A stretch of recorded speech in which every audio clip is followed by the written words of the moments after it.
Hello, welcome back. Sorry for the little bit longer of a break than I really was anticipating at the time, but we are back. We're going to be hopping into another series as this is the only series that is still remaining in the first round of the play-in tournament. We saw Rutgers on stream take out ACU on that hot 3-0. A little bit of a score update for you. Cincinnati was able to take down the Oregon Ducks as well in a 3-0 fashion. And UTK did end up falling in their series, so now we're just waiting for this Butler versus Liberty Red. Butler up 2-0 going into the Arsenal control. We didn't see an Arsenal control in the previous one, but in my opinion, it plays semi-similarly to the way the gridlock we saw in the previous series. Comes down to whether or not the ARs are making the necessary plays. Yeah, absolutely.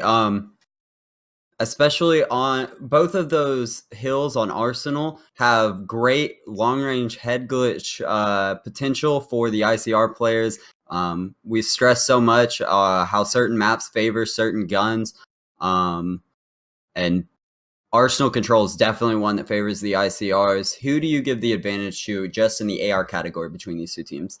It's going to come down to a couple of different factors. We didn't get to see the previous two maps, so I'm not exactly sure how LU Red is playing, but the one player on LU Red that I think I'm going to favor in this instance is Herbivore. Herb has been a monster with the ICR the entire year. He's been absolutely dominant at times, as he's shown, but I haven't been able to see too much recently, so I'm not exactly sure what to look for in this instance, but I think if you're on the side of LU Red, the way you get this series started is in its control is Herbivore's got to go off. Yeah, for sure. Curb a great AR at times, but also sometimes inconsistent. I think you definitely need him to come out and perform. And this is another one of those situations, just like we saw in the last series, where you're down 2-0 in the series, you have to regain. We stress this so much. Call of Duty is a mental game. And if you can't get your head in the game and bounce back and regain and get your head in the game, get on track, then you're doomed to lose. You've got to play smart and play together and play calm and collected. This is a very fast-paced game, but just because it's fast doesn't mean you have to play reckless. Playing smart with your team is so essential in this game. With it being 5v5, teamwork is so important, and I think that's going to be extremely vital in this next map on Arsenal Control. Yeah, and the one thing I think is really interesting about Arsenal control is that first point that most people end up going towards, that A control point, that that first hard point we see in the rotation. It really comes down to whoever gets the better map positioning, right? There's 4-5 different lanes you can look at. You got the vents lane, you got that left side of like the middle, the right side, you have window to watch out for, and you have your own lobby flank to watch out for. So it really comes down to the teams that are making the correct map movement, making sure they're watching the right angles, because there's so many different times where we see, a player go down window and it not get communicated effectively, and nobody's really watching window, and that window player ends up getting, 2 or a 3-piece to bring back that control point. So for me, whichever team is playing, with the better team play, having the better team chemistry, that's what it's going to come down to for me. Yeah, absolutely. And again, they're down 2 in the series. This is LU's chance to make their mark and make a comeback. Butler just needs this one map win then to finish out this series. This is a big map. Who do you have? I think I'll probably favor Butler in this instance. I think that LU Red, I think a lot of people probably would have taken them early on, but just like we were talking about earlier, it doesn't really matter about the past. It's whoever's bringing the passion, who's putting the time in. Right now, Butler up 2-0. They've clearly put in the time and effort, and let's see if they're able to continue that momentum into this control. Yeah, absolutely. I think some of the keys to watch out for, obviously, Blutiful has been a name that we hear all the time in CCL. He's an extremely talented player. Obviously, LU needs him to continue to play at the level he's played at. And on the other side, just as a squad, Butler has played really well. We've seen throughout this league that their teamwork is something that makes them extremely good. And that's something that we've said is important, extremely important on Control. So definitely balances out. Curious to see how this goes. Off the rip, LU hitting this B site, getting their kills. They're up 1 life and have 2 ticks on B already. Yeah, and realistically, this should be it unless Hensley does something incredible to Raren. Actually, I take that back. It seemed like Liberty had the opportunity, but all of them just fall away from the hill. They are going to be pushing B, or excuse me, the A point, but still, that's a great recovery right there out of Butler. Yeah, and you see how beautifully that was done out of LU Red. They get broken at B, and they already have players on A. Now they have a tick at A, 2 ticks at B. Granted, they have only a minute to get in, but that is exactly what you want to see out the rip. Playing the objective effectively. Butler doing a great job breaking back in, but now they're having to play at a disadvantage. They have to get on these hills. And the one thing, you know, I always like to talk about, especially in controls, is whoever gets the better map positioning. And right there, Butler chose not to push up. And I actually like that play because they were waiting for a couple players to come on spawns. They rather take, you know, the head-on 5v5 instead of try to take some sort of 3v5 engagement that doesn't favor them. They make the right play, and they're up 3-0 and up 3 lives in the life pool. Yep, and really interesting play out of Beautiful here. If you looked at the minimap, number 2 wrapped all the way around gun, played patient, wait for his team to get into this big middle area before pushing in. Great patience and timing, way to work with the team. That's what you want to see if they're going to have a chance at coming back in the series. Now lives almost tied 15-16, but they do get that A cap, and huge thing to note, they already have 2 ticks on B. 1 wave wipe and a full squad on this hill will be an instant round win. So they need to get this break. That's all it takes. Let's see if they can make this happen. And that trophy system coming in so clutch right there as it takes out 3 nades out of the sky. So important to have someone in your team running trophy systems when so many throwables exist in this game. You have players throwing stuns, throwing frags, throwing the cluster grenade. It's just so important for those trophies, and they're effective. Beautiful, just sitting a little bit corner, able to shoot Vortex in the back. However, Liberty Red still down 2 lives in that life count. It's all on them to try to get that final tick on the B. Yep, and I like what LU Red is doing here. They're taking their time and playing patiently. They know they have time to work with. There's no use senselessly throwing away your lives. They get the break here, just a couple players left to get through, and if LU Red can get to this point, like I said, they already have 2 ticks on the point. That's another player from Butler that falls, but as I say that, the remaining players of Butler that were coming off spawn get great kills. This is a battle for this hill. All LU needs really is 1 solid wipe. We're tied up at 6 lives apiece, 2 ticks on B. Can they close this round out? 30 seconds, 5v5. 4v4, players falling left and right. This is coming down to the wire. Who's going to come out on top? Just a couple seconds left, a couple kills left. This is about as close of a round on control as you can ask for. Yeah, it really is. The 4v3 Liberty's got to hit the switch at some point. They just got to get in the hill. Vortex going to find a nice opening pick, and Serrera just doing everything he can. Someone's PC, that's not the kill you wanted. Choose Beautiful in the back, and it looks like they're going to go down. What should have been a really close round for Liberty ends up falling due to a team kill. Yeah, they really should have won that round. They got 2 ticks on B right away. They captured A with a ton of time left in the bank and just weren't able to work their way back in. Butler doing a wonderful job. This is the play here from Blue that I was talking about. He flanked all the way around and played so patiently. He waited. He got great timing. He didn't get caught by the players coming out of spawn. Won some great gunfights like that right there. If they can do that a little more effectively and more consistently, they could win this control. But right now, Butler up 1-0. What stood out to you on the side of Butler from on that round? I mean, just the slaying ability in that instance, right?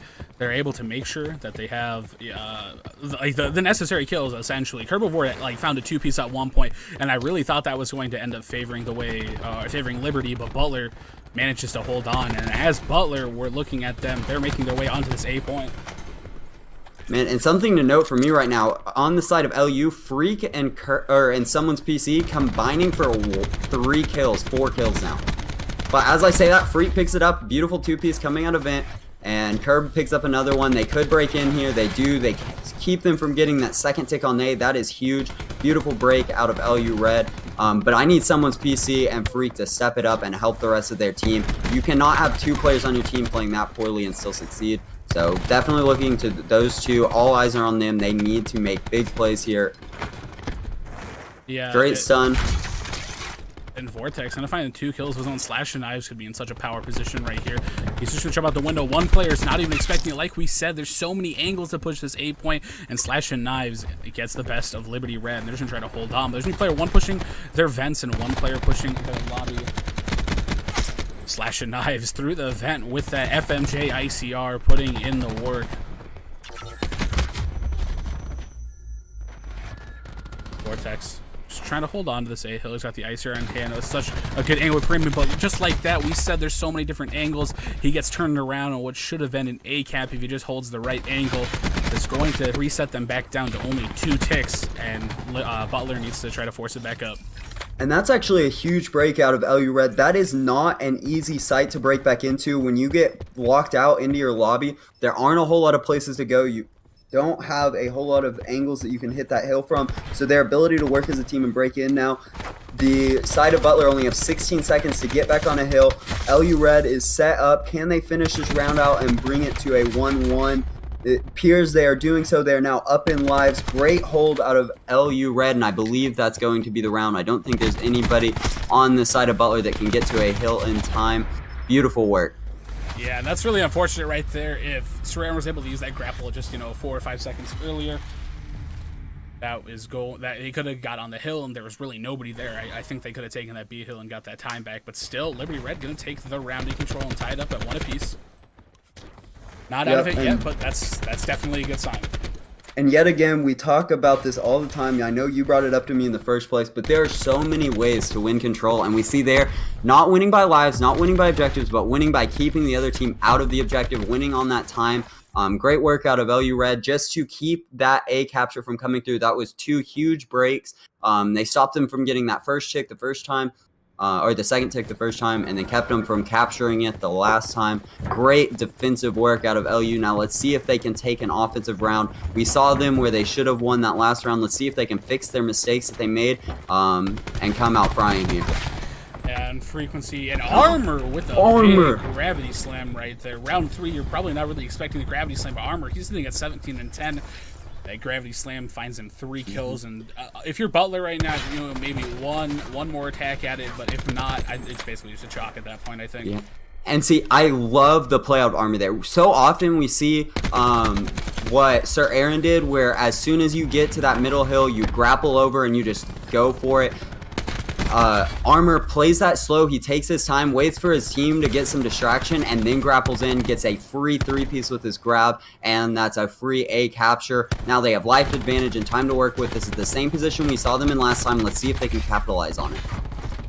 And Freak is going huge. Oh my goodness. Freak almost does enough.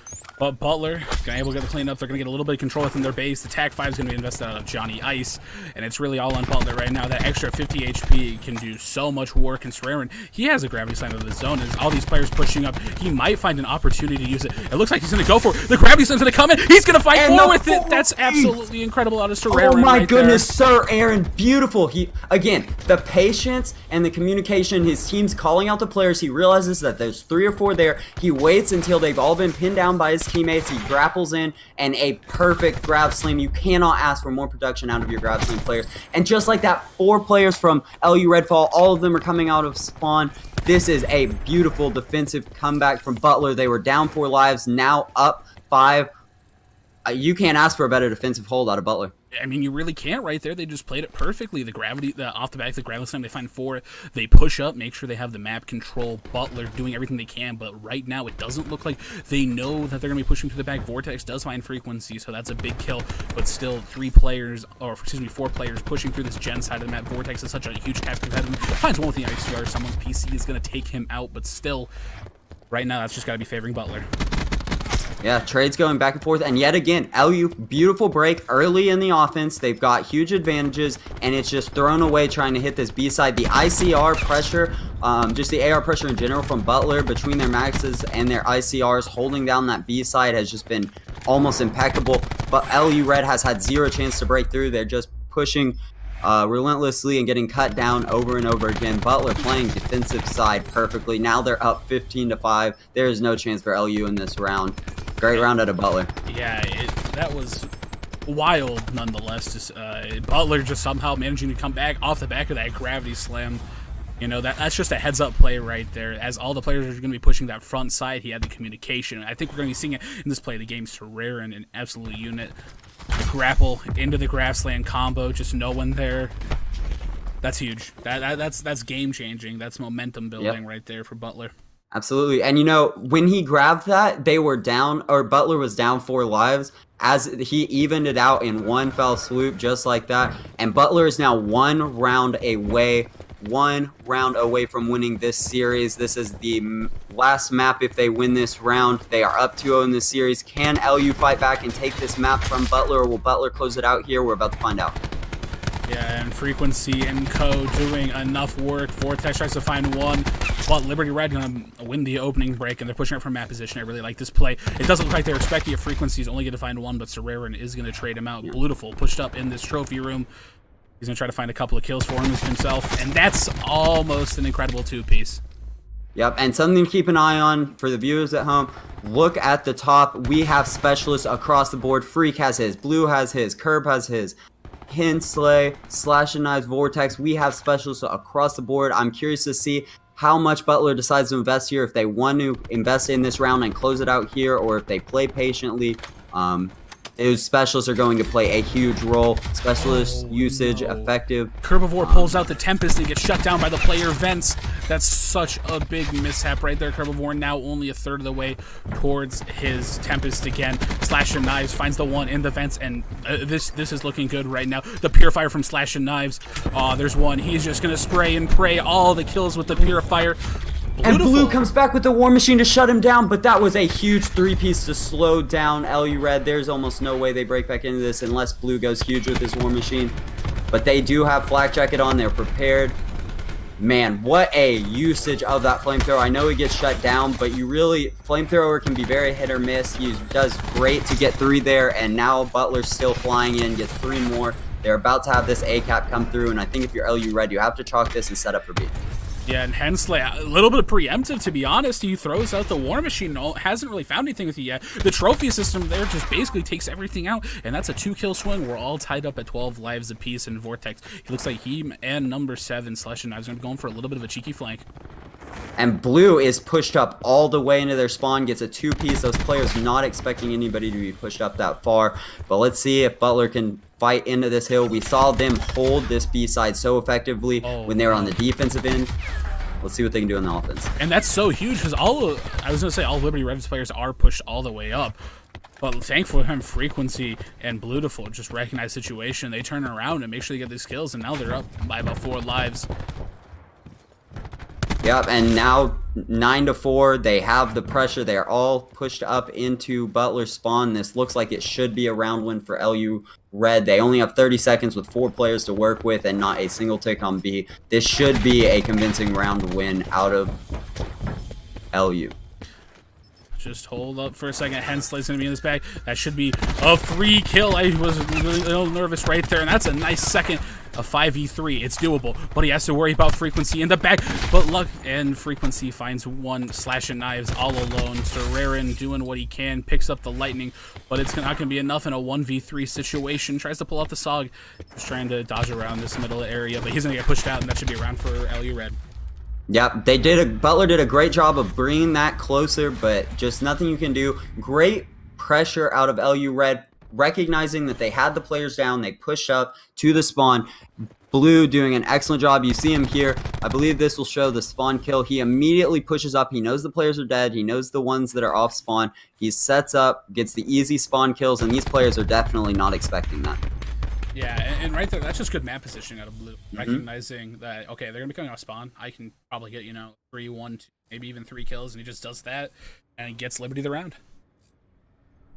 Yep, and great work out of both sides, very even across the board. Again, someone's PC heavily struggling. I called out Freak, and he has absolutely brought it. He is now 24 and 21 positive, playing really well for his team, but someone's PC needs to step up. He is struggling heavily. And Armor's going to find something, but Vortex is going to pull out his Tempest, and he's going to find a couple of chains, but it really doesn't matter. There's one player trying to put him down. Hey, this is so big for Vortex as he's just shooting, but Armor's going to shoot him in the back. What a wild chain of events right there, and Herbivore able to win the 1v1 with Serrerin. Yep, and if you look up at your top, Armor now yet again has the grapple, or has the grab slam. Definitely something to keep an eye on. We saw both teams have extremely effective usage of that grab slam last time around. Let's see if he can do it again. Oh, and Serrerin also super close to his. That's a great play out of Hensley. Unfortunately, he does manage to end himself there with that cluster grenade, but still gets their way in. They're lowering the tick on this A point, and Vortex is trying to push all the way up. He's Vortex and Slash and Knives trying to be the duo on A right now, but this is going to be a tough situation for them. But they combine for 4. Last player is going to be in Fence. I think Vortex got the call out. Man, just beautiful work out of Butler. Now 30 seconds left for the side of LU. They're down 2 lives. They need to get on a hill and start capping, but that TAC 5 boost comes in. They have 200 health. Let's see what they can do with it. See if they can capitalize on this advantage that they have. And if you're Serrarin, you do have that lightning strike available to you. I think you use that as the last line of defense, as well as Serrarin also has that gravity slam ability. 5 kill lead for Butler. They invest the TAC 5 boost out of LU Red, and all 5 of them fall. That is not what you want to see when you have the health advantage. Johnny Ice with a beautiful 2-piece. Butler just looking absolutely beautiful right here, but somehow LU Red still keeping it close. They're contesting this A side. Awkward gunfight out of Free there, but let's see if they can get this A capture. Slash and Knives picking up kills. It's back and forth. Now Butler with a 5 life advantage. It's 2-2. Whoever wins this round wins the map. Let's see what happens here. Butler, again, if they win this series, they are up 2-0. Can LU Red make this comeback and finish out this round? Yeah, and Serrarin, I think waiting for hopefully somebody spawn kills, but it's not there. At worst case scenario, gets some great timing, and I believe that was the gravity slam that was invested by Armor. It finds absolutely nothing as Slash and Knives takes him down, I think, right before he's able to use it, and this is so big. The specialist advantage, all they have left on the side of LU Red, Herbivore with that Tempest, but Vortex is going to find a nice 2-piece. This is looking dire if you're Liberty Red. Yep, and now they have 0 respawns left, a minute to get in the hill, 11 lives on the side of Butler. They need to go absolutely insane. But I like what they're doing here. They're playing patient, they're playing for kills. They know that they only have 43 seconds, but they're making the most of all of that time. Yeah, and I'm really waiting to see if Serrarin's going to use this gravity slam. The opportunity does look like it should be presenting itself, but not really. More frequent time. Throws the spray down, knows the situation is not in his favor. A 1v10 is essentially not doable. Maybe, you know, worst case scenario, something happens. But if you're Butler, you just got to play the angles. Don't give him an opportunity. And Vortex going for a little bit of a challenge right there. He's getting pinched from both sides, but it doesn't matter. Butler going to take the series a hot 3-0 fashion. Yep, and I think we both predicted that one. LU just came out a little flat. Obviously, Blue coming out playing like we know he can. 41 and 23 on the stat line. But when you have a teammate, I hate to call people out like this, but someone's PC 18 and 29. You just are not going to win a game mode that relies so heavily on lives when your teammates are going double negative. That's just not going to happen. Yeah, I couldn't agree with you more. That these stats are going playing out. I know a lot of the times we don't end up getting to see some of the stats, in the higher level games, but I think they really do tell a pretty solid picture a lot of the time. Yeah, we see on the side of Butler, so even across the board, above 5k damage for 4 players. You can't ask for a whole lot more. I think both sides, though, have great... if you look at it, very even for the top 4 players. The standout stat to me is someone's PC only 2,500 damage to Johnny Ice's 3,600. When your lowest player is just not performing, it makes it a lot harder for your team as a whole. Yeah, that map, it was close, right? But I think it really comes down to that one player underperforming on the side of LU Red. But, on the side of Butler, Vortex, doing it all with the ICR. One of the things we talked about before is how important the ICR gunfights are on this map. 6,700 damage, 42 and 50. 42 and 25, not 50, excuse me. And Herbivore, only 31 and 25 plus 6 versus, Vortex's plus doing math on stream is probably gonna make me look like an idiot, but what is that? 5 plus 12, we got plus 17 there. Wow, that math was hard. Not really, but hey, we all been there. It's a long day. We don't have to worry about the math. We'll leave that to the stats guys. But yeah, definitely Vortex doing well, but also Blue kept up with him. 41 and 23, doing everything he can. I think something also to note is Blue, with that 41 and 23, also had 3 captures. He was on that objective, doing the objective work for his team. 18 or 15 objective EKIAs as well. You can't ask for more from a player. That was a really close control when it came down to it, but Butler able to close out the series 3-0. And at the end of the day, it doesn't matter how you get there as long as you win 3 maps. Couldn't have said it any better myself. It doesn't matter how you get there as long as you win 3 maps. Butler takes out LU Red. They're going to be moving on, and the next matchup in this tournament that we're going to be streaming is going to be here in just a few minutes. We're going to be streaming Butler versus Rutgers, 2 teams that we've already seen on stream today before working our way down. So far, it's been an absolutely incredible play-in tournament. So many passion plays. Even though both the series we've seen have been 3-0s and the Cincinnati series was a 3-0, I think it really comes down to the teams that put in the most work. And right now, it just seems like the teams that are winning are just putting in the work. They're bringing the passion. They're bringing the fire. And absolutely. That's all. Yeah, and I think. Yeah, absolutely. You've mentioned passion, you've mentioned the work, and I think both of those are so essential. We saw Rutgers come out strong and win. We saw Butler come out strong and win, and you saw in both of those series how essential their teamwork was. And you get that teamwork, you get that team chemistry, you get that passion from working together, playing together, scrimming, taking the extra time, going the extra mile. And you said it perfectly. We've seen it. That's why they're winning. Absolutely. We're going to set it to a quick little break in between matchups, but don't go anywhere. When we come back, we're going to have Butler versus Rutgers to see who will be the first team to break through to the playoffs and secure themselves a top 12 spot and a chance to go even further. Don't go anywhere.